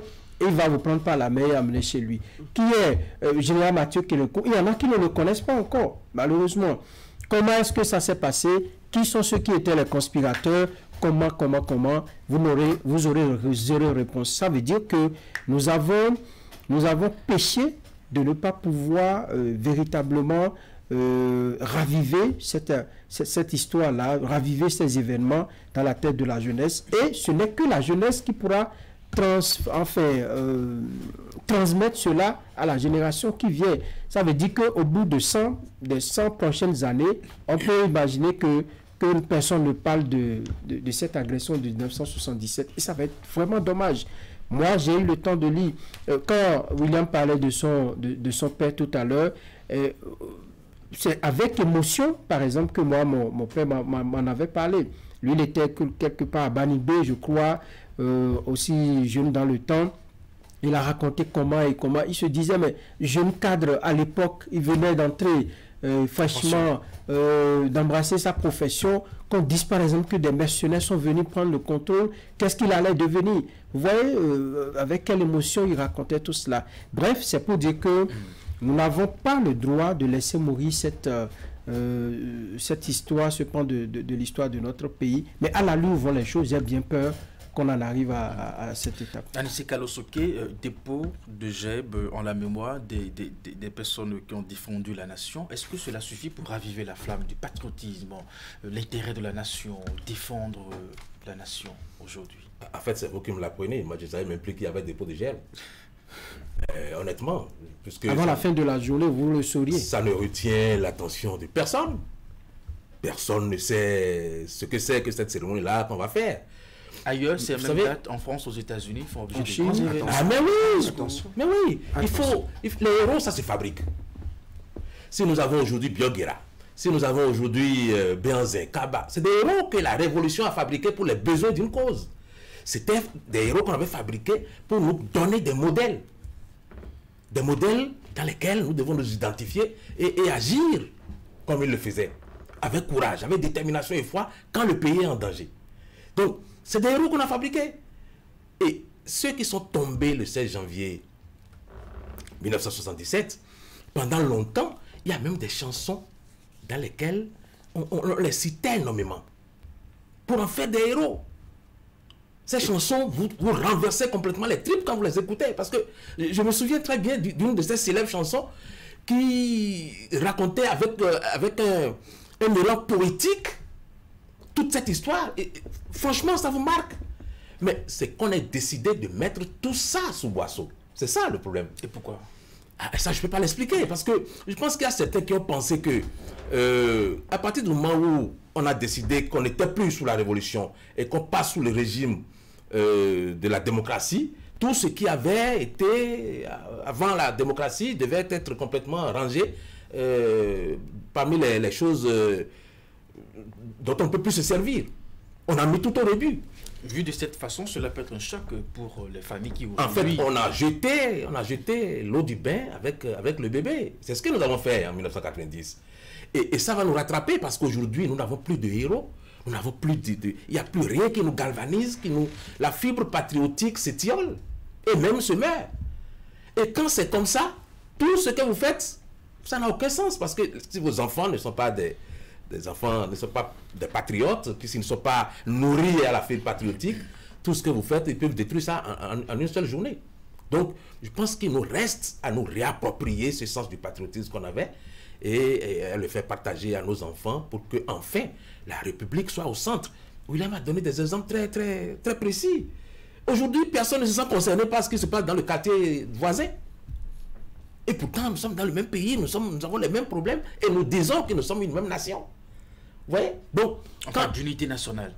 On en parle tous les jours, mais ce n'est que dans les discours. Dans les faits, il n'y a plus d'unité. Dans les faits, il n'y a plus d'unité nationale. Et donc, moi, d'abord, on a débaptisé la place. Vous vous rappelez, c'était la place des martyrs. On l'a débaptisé, c'est devenu la place du souvenir. Et plus personne ne sait de quel souvenir il s'agit.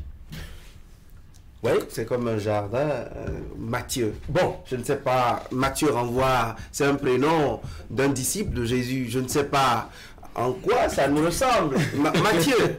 Alors que si on disait Kérékou, vous savez, chez Oufouette, c'est un musée en Côte d'Ivoire. C'est sur des hectares. Si. C'est un Yamoussoukro. C'est un musée. Chez Oufouette-Boigny, pour moi, il fait partie de ceux qui ont conspiré contre nous pour le 16 janvier. Avouons-le. Yassibé Yadema, Omar Bongo. Écoutez, je ne fais pas des éloges. C'est ce que l'histoire raconte. C'est pas que l'histoire. Ils ont laissé des valises, les mercenaires. Et la révolution il y a eu des documents. Absolument, la révolution est tombée sur ces documents confidentiels, sur des munitions, sur des choses qui sont restées sur place le 16 janvier 1977. Mais on découvre que cela était... Je ne fais pas l'apologie de Houphouët-Boigny. Le Togo a mis sur sa page Facebook cette semaine qu'on veut fêter, il ne va pas fêter le 13 janvier, mais il fête les 20 ans du décès de Yacine Yadema. Je ne sais pas... à part sa longévité au pouvoir, je ne sais pas, ils l'ont appelé père de la nation. Je ne sais pas où Olympio est dans leur histoire, ils appellent Yacine Yadema père de la nation. Bref, comme Anissé le disait, les gens ont fabriqué le héros. Les gens ont trouvé qu'il y a des... Vous savez, ailleurs, des gens vont au cinéma, ils meurent dans un incendie. 20 ans après, les médias passent en boucle le jour anniversaire. Les médias passent en boucle sur toute la journée, même le lendemain. Les gens ont été pris en otage le 7 octobre 2023. Ils sont pas... Certains sont morts. Mais juste parce que des otages sont maintenus en détention 1 an par le Hezbollah, vous avez vu le 7 octobre passé, comment est-ce que les médias à obédience occidentale ont traité cette actualité? J'ai l'impression que parfois, pour régler des comptes personnels, on range notre histoire. J'ai l'impression que parce qu'on a les camps de Seygmana, les exactions à reprocher à Kérékou, on a jeté, comme Anissé l'a dit, l'eau du bain avec le bébé. Cette histoire, c'est l'histoire de la résistance des temps modernes.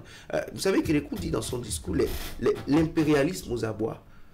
Kaba a dit ça plutôt, s'il était allé à l'école, il dirait une phrase d'un synonyme du Béanzin dans son discours, dans sa lettre d'adieu, il emploierait des mots synonymes, si vous y voyez les choses de près. Et ça fait un siècle après, on était à la fin des années 1800 et notre 16 janvier, c'est en pleine guerre froide, c'était justement, c'est notre proximité avec le bloc de l'Est qui avait fait que la France nous en voulait là-dessus. Et quand vous faites une petite transition avec l'actualité, vous voyez qu'en 50 ans, rien n'a changé. Regardez le coup d'État tchadien, regardez les pays de l'AES qui sont aujourd'hui avec la Russie. Vous voyez que les choses n'ont pas substantiellement changé parce que le Tchad fait juste une déclaration pour le départ des militaires et une remise en cause d'un propos de Macron, et on entend des fusillades à côté de la présidence de la République. Pour contextualiser, aujourd'hui, selon les prédictions du TOFA, des personnes de l'extérieur ont l'intention d'utiliser des personnes à l'intérieur du pays pour déstabiliser. C'est-à-dire que 48 ans après cette agression, c'est à croire que les vieux démons sont de retour. Sauf que pour l'histoire des mercenaires, ça c'est réel. Et pour le TOFA, vous le dites, certains vont vous contredire parce qu'on ne peut pas véritablement prouver cela. Bon, moi, je pense qu'il est important de se remémorer cette histoire, tout simplement parce que ça montre un peu, à mon avis, la complexité de la gestion de ce qu'est un État. C'est-à-dire, quand vous gérez un État, vous êtes en griffe, disons, en danger à tout moment. Ce que vous faites, ça peut, si ça ne plaît pas à quelqu'un, il peut conspirer comme il veut, il peut mettre tous les moyens dont qu'il a à sa disposition pour essayer de vous déstabiliser. Parce que ces mercenaires-là ne se sont pas levés de leur propre chef pour venir nous agresser au Bénin. Ce sont les compatriotes qui vivaient à l'extérieur et qui n'étaient pas d'accord avec la politique de Mathieu Kérékou à l'époque, qui ont recruté ces mercenaires et qui ont eu le soutien de certains chefs d'État. Et ça prouve à quel niveau on peut également être trahi en politique, être envié par les autres, avoir des ennemis dès que vous avez une option que vous faites et qui est la vôtre et en laquelle vous croyez, parce que vous faites boyer le roi marocain, Hassan II, le roi marocain d'alors, Yassine Bey, le président gabonais. Tout cela, ce que faisait Kérékou ici, il n'était pas d'accord. Donc, il fallait tout faire pour le renverser.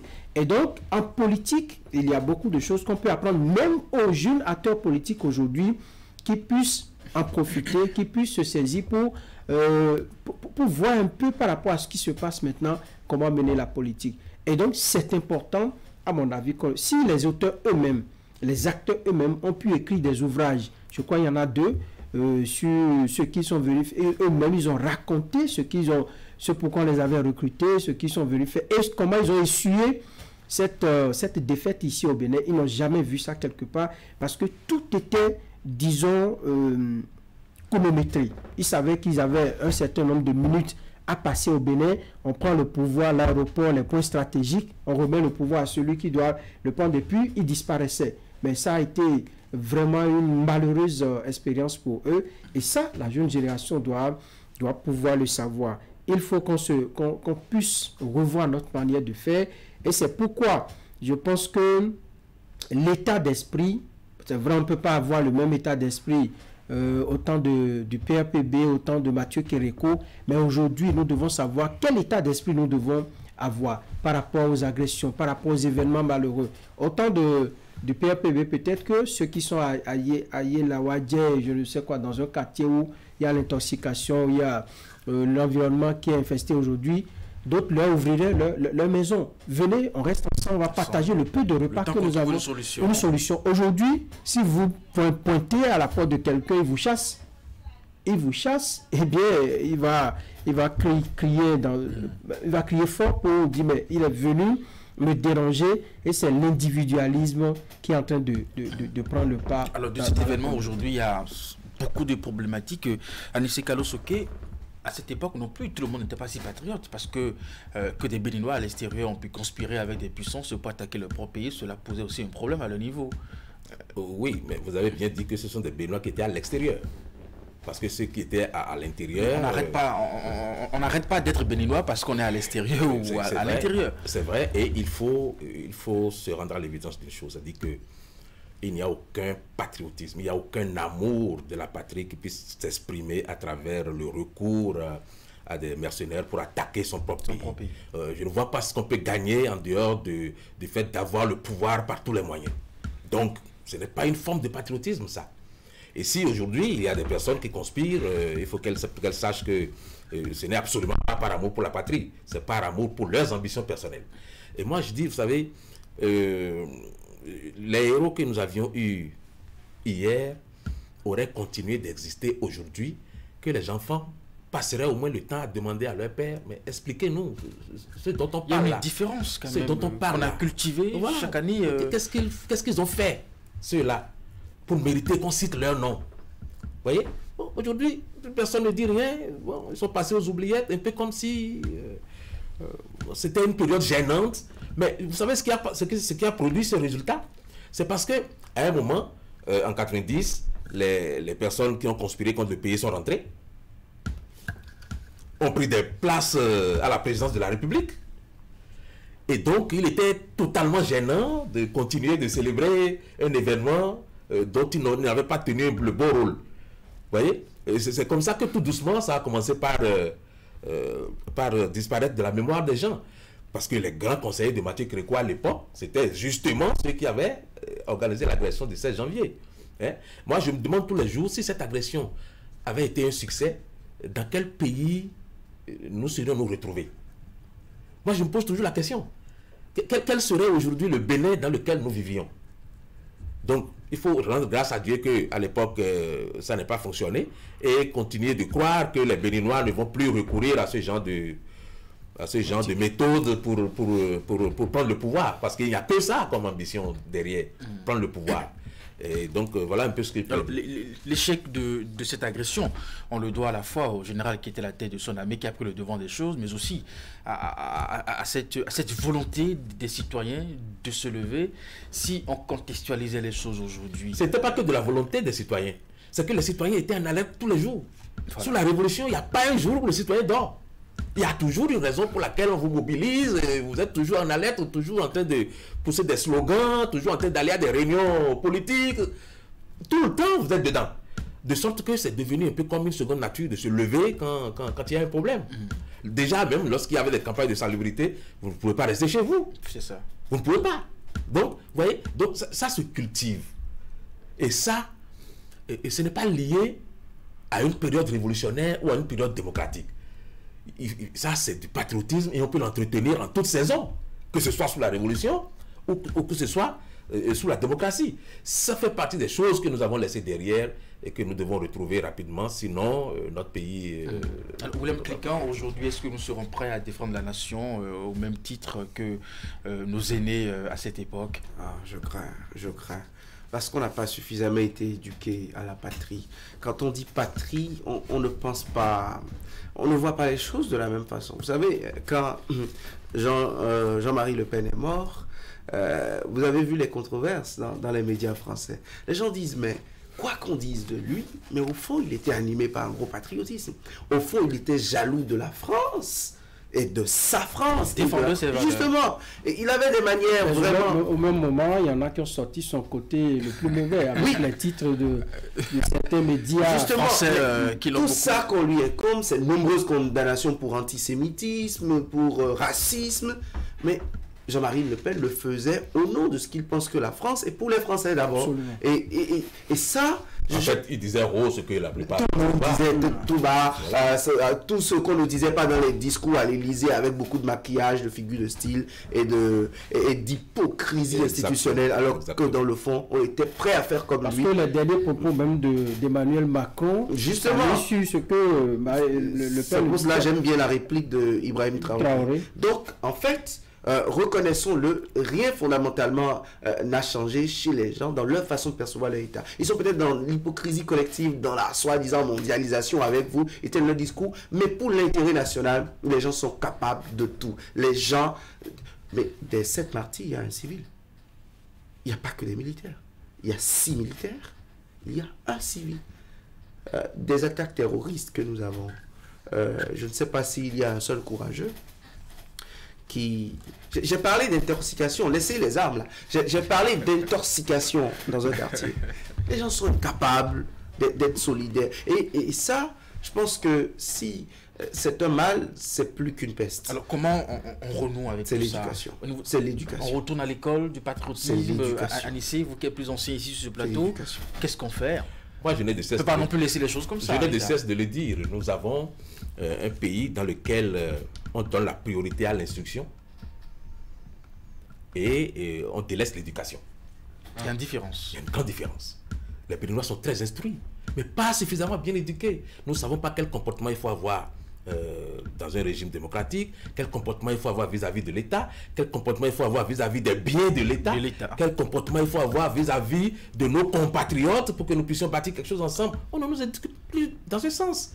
Et ça fait que, comme le disait Franck, l'individualisme a pris le pas et c'est un peu comme chacun sauve sa tête. Un citoyen béninois préférera voler beaucoup d'argent pour lui et pour que ses enfants s'instruisent en France plutôt que de laisser cette cagnotte pour construire des écoles. Parce que l'enfant du ministre est en France. L'enfant du DG est en France. Faut qu'on retourne à l'école. Oui, l'école à l'éducation. L'école à laquelle on doit retourner, je pense que c'est d'abord au niveau du cercle familial. Au niveau de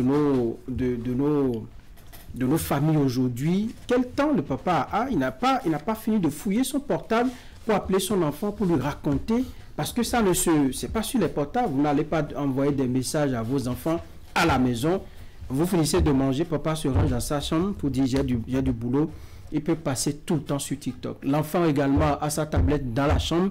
Il le fait, maman n'en parlons plus, à la cuisine, un peu partout. Même à la cuisine, jadis, les mamans racontaient ces genres d'histoires à leurs enfants. Aujourd'hui, vous n'avez aucun enfant à côté d'une mère et elle prépare à manger, c'est l'enfant revient après TikTok, après avoir fait des vidéos et puis on va chacun se coucher. Vous allez voir des gens qui sont en difficulté sur la voie. La première des choses, c'est d'abord prendre les images et balancer et non les secourir. Ça, nous sommes dans une acculturation et avec l'évolution du monde, ça va en s'aggravant. Et si on y prend garde, c'est que nous allons nous retrouver à un moment où il n'y aura plus aucune valeur. On n'aura plus, les relations ne seront basées sur aucune valeur et nous serons là à aller dans tous les sens. Et c'est suffisamment dangereux. Au point où des gens se lèvent aujourd'hui pour nous taxer d'ingrats, alors que vous avez tout eu sur notre continent. Vous continuez d'exploiter encore nos ressources, les ressources de nos sous-sols, et c'est vous qui parlez d'ingratitude, tout simplement parce que nous-mêmes, nous n'avons pas pris conscience de la valeur que nous représentons devant ceux-là. Le président français, lui, qui peut insulter des Africains d'ingrats. Ça, il va falloir que... On va faire ce débat demain. Oui, il va falloir que les présidents l'interrogent pour lui demander, mais de quoi parlez-vous, monsieur Macron? Oui, sa gouvernance aussi. Le président français. Merci à vous.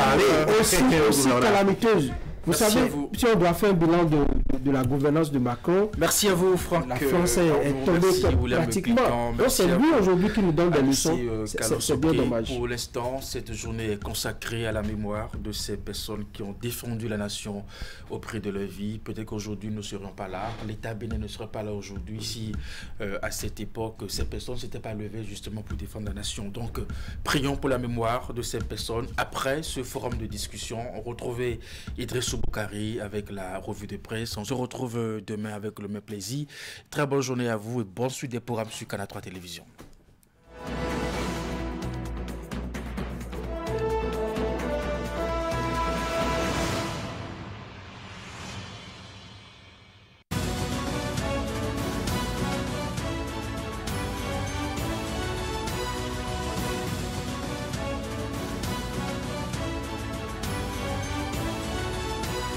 Mesdames et messieurs, bonjour. Enfin, réaction du gouvernement à l'attaque meurtrière le mercredi 8 janvier 2025 de la position des forces armées béninoises au point triple zone frontalière entre le Bénin, le Niger et le Burkina Faso qui a occasionné la mort de 30 soldats béninois. Le matinal renseigne que le porte-parole du gouvernement s'est prononcé sur le sujet à la faveur de son traditionnel point de presse consécutif au Conseil des ministres tenu hier, mercredi 15 janvier 2025. Selon Wilfried Léandre Humbedji, le gouvernement n'est pas resté indifférent au revers subi par les forces armées béninoises, Quelques heures après l'attaque, le ministre délégué auprès du président de la République chargé de la défense nationale a formellement saisi chaque famille endeuillée d'un courrier officiel de présentation de condoléances du gouvernement et indiquant les mesures d'accompagnement prévues par les textes, lois et décrets adoptés par l'Assemblée nationale ou par le gouvernement lui-même à l'initiative du chef de l'État et de son équipe, a clarifié le porte-parole du gouvernement et a affirmé que ces mesures seront effectivement mises en œuvre au profit des ayants droit de ses compatriotes tombés en défendant la patrie. Cette attaque aurait pu être évitée si, tout comme le Bénin, les autres États voisins avaient pris les dispositions pour sécuriser la zone. À en croire Wilfrid Léandre Humbedji. C'est le président Patrice Talon qui a eu l'idée de ce qui est appelé Initiative d'Accra, par laquelle il demandait à tous les pays de la CEDEAO de mutualiser leurs moyens, leurs stratégies,